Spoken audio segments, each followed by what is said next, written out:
Buenas noches, somos el grupo de recursos humanos conformado por Sergio Flores, Santiago Castellanos y Camilo Millán. El día de hoy vamos a presentar los talleres 3 y 4 asignados para el día de hoy. Entonces, como ya sabíamos, estamos trabajando con un dataset de recursos humanos, el cual ya fue tratado y limpiado debidamente para así pues conseguir los mejores resultados. Entonces se escalaron los datos, se limpiaron los datos, se quitaron los nulos, se quitaron outliers, mil cosas. Entonces el dataset pues, ya está listo para ser entrenado con los tres modelos que ya habíamos utilizado antes para poder compararlos con el siguiente que es el del Supervector Machine. Entonces los modelos que entrenamos con este nuevo dataset más limpio son pues el de Decision Tree, Random Forest y KNN para así compararlos con el Supervector Machine. Entonces aquí pues hicimos la comparación entre Grid Search y Random Search, que eso fue lo que hicimos en la presentación pasada, pero pues en este caso pues se volvió a utilizar un Random Search en Grid Search y pues de igual forma nos dio que el mejor era el del Random Search. Claramente pues por los parámetros y por la cantidad de datos que tiene el dataset, que son 70.000, pues se demoró mucho. Entonces se fueron como 20 horas entrenando los modelos, los tres modelos completos y pues nos dio una accuracy F1 score y recall pues de los mejores modelos con los mejores hiperparámetros. Nos dio lo siguiente. Ah, bueno, acá está. Nos dio una accuracy de más del 90%, una precisión un poco baja, que creo que era el 0.25, un recall del 0.62, si no estoy mal, y un F1 como el 0.72, si no estoy mal. Entonces, pues ya con eso pasamos al Support Vector Machine, que pues básicamente es una frontera óptima en un hiperplano que separa las clases de la mejor forma posible. Entonces, como nuestro dataset es complicado de hacerle la predicción a la variable más importante que es el recall, y pues en general la precisión también debido al desbalance de las clases, al desbalance en las variables predictoras, pues se supone que este Support Vector Machine, pues al separar los datos de mejor forma, debería ser más robusto al ruido o al desbalance de las clases. Entonces aquí pues simplemente entrenamos tres tipos de modelos de SVM en un random search. Eso lo hicimos, creo que fueron 65 entrenamientos en los que usamos los tres tipos de hiperparámetros, kernel lineal, kernel lineal, poly y RBF. El final, y pues debido a que el Support Vector Machine tiene como una complejidad algorítmica o en al cubo, entonces este entrenamiento de random search con 65 entrenamientos también se demoró como 24 horas. Entonces el resultado que nos dio fue dentro del Support Vector Machine, en el Random Search, fue un recall del 88%, una accuracy del 81% y un test del F1. Eso fueron resultados muy buenos, pero debido a que, em, por alguna razón, creo que fue por un hiperparámetro, em, se sobreajustó un poco los datos. Entonces, por eso es que en los resultados del Random Search dio bastante alto, pero ya al entrenarlo con todos los datos de entrenamiento, pues ahora sí nos da un resultado más realista de lo que realmente nos dio el modelo, que pues ya fue una accuracy del 77, una precisión del 23 no tan buena con muchos falsos positivos, un recall del 62, o sea, muchos menos falsos negativos que, por ejemplo, el Random Forest. Entonces, hasta ahorita este es el modelo con el mejor recall. Y el F1 score y el ROC AUC pues sigue siendo alto, entonces eso nos dice que el modelo sigue siendo bueno. Para el diseño del kernel personalizado, básicamente juntamos los kernels lineal y el RBF, pero debido a que ambos pues, tienen como la complejidad algorítmica igual, pues se tuvo que hacerle una disminución de datos del 20% de los datos para que pudiera por lo menos funcionar, porque utilizaba como 42 GB de RAM. Entonces se tuvo que minimizar totalmente el entrenamiento con el kernel personalizado. Entonces, pues concluimos en que la mejor sería un kernel poly, si no estoy mal, para el Supervector Machine. Para la elaboración del taller 4, que sería el modelado de la brecha con XGBoost y con Light GBM, pues primero, pues el objetivo principal, el objetivo general es usar el mismo dataset, ¿no? En donde vamos a definir una brecha que en nuestro caso, pues, o la diferencia relevante, el split, sería en un contexto laboral que sería el desempeño de los trabajadores. Y vamos a modelar esta brecha, definir si es alta o si es baja. Y con esto ya podremos modelar los algoritmos de gradiente de boosting de XBoost y el Light. Ya posteriormente, pues compararemos las métricas de ambos modelados para ver cuál nos da mejores resultados. Entonces, nuestra primera parte, que sería la definición del split, identificar y crear la métrica del split, luego definir la variable binaria y la justificación y verificación. Para la parte 2 ya sería el entrenamiento de los modelos, junto con pues evaluarlos y guardar las métricas, y ya para la parte 3 la implementación del modelo, graficando así las variables importantes o más relevantes y las predicciones con CHAP. Para la parte 4 Eh, Camilo, baja, por favor. Para la parte 4, pues ya tendríamos la comparación y la reflexión de estos modelos. Entonces, primero, pues para definir el split se eligió por grupo. ¿A qué se refiere con grupo? Por ejemplo, busca columnas que permitan agrupar elementos, como por ejemplo los de departamento o los de educación, ¿sí? Porque son normalmente variables categóricas. Y el objetivo, pues, es calcular la brecha de desempeño dentro de estos grupos comparables. Ya después, si se hace un cálculo del split, que el cálculo del split viene a ser el desempeño individual, en nuestro caso de un trabajador, con la media del grupo.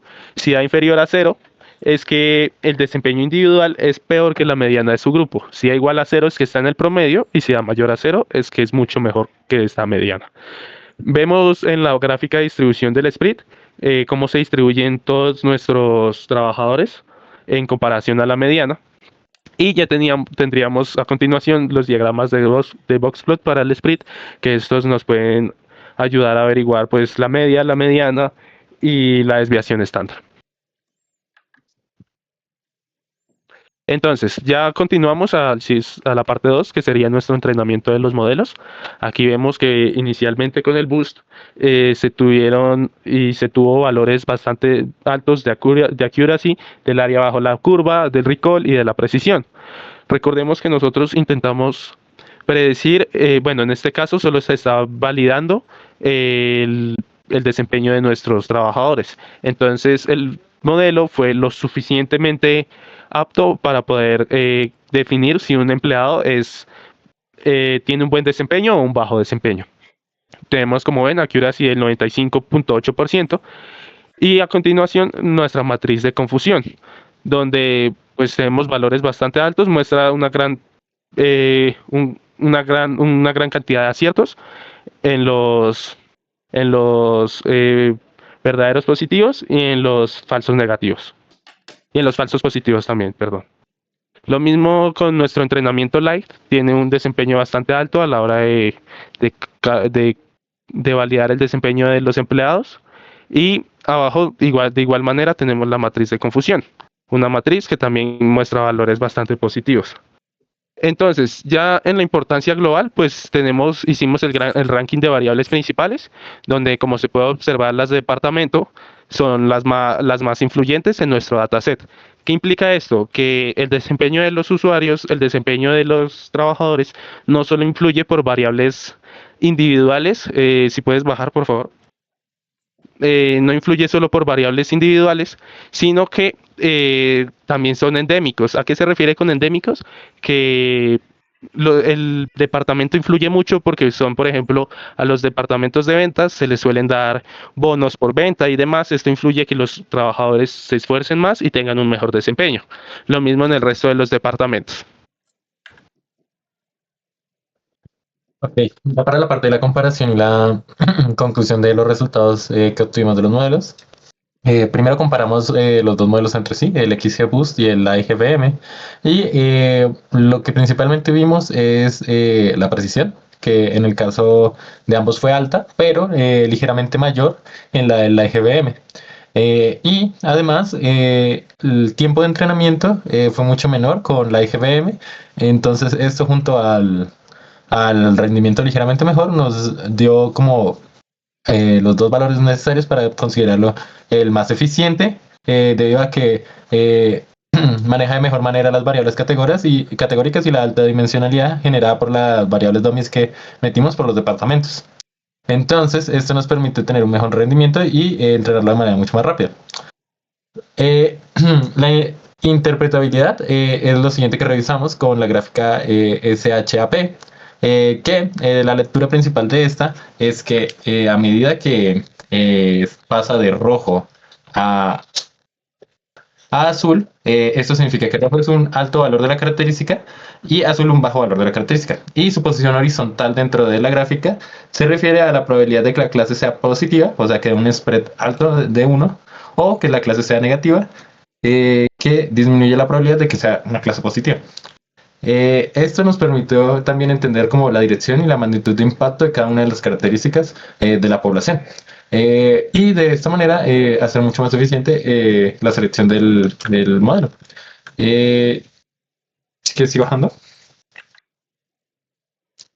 Ya para las reflexiones finales, vimos que la brecha principalmente revela que o sea, plantea como la diferencia de rendimiento que hay entre los grupos de pares. Y lo que principalmente encontramos es lo que ya había mencionado mi compañero, que el departamento de ventas, operaciones y procurement tiene un impacto notablemente distinto en el spread. Esto básicamente por el alto desempeño que tendría sobre el promedio, ya que los otros departamentos pues no tienden a ser tan reconocidos, por lo que sus acciones no tienen un impacto directo sobre la empresa.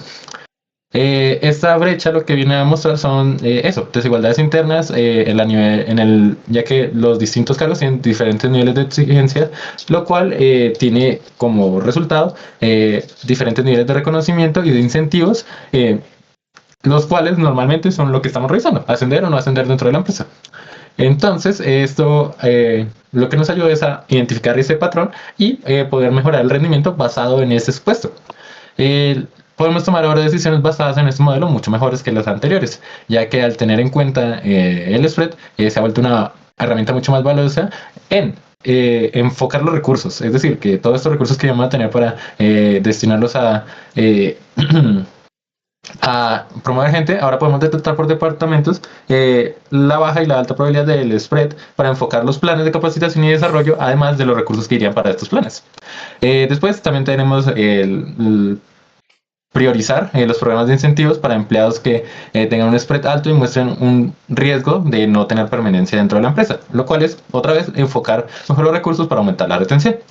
Y luego está la equidad, que al segmentar y tener más en cuenta los departamentos, podemos ser más equitativos en el destinar los recursos a dichos departamentos.